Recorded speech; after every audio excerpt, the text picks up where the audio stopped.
Hi, hello guys. What I'm going to try and do is repair the parting of this closure. I really like this closure on my hair. I'm sure you've seen pictures of this hair before.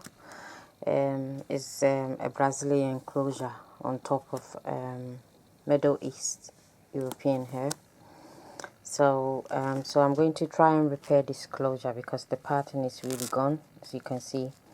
And I'm going to try probably to video what I'm doing. If not, then I don't know what to do. So I'll be right back.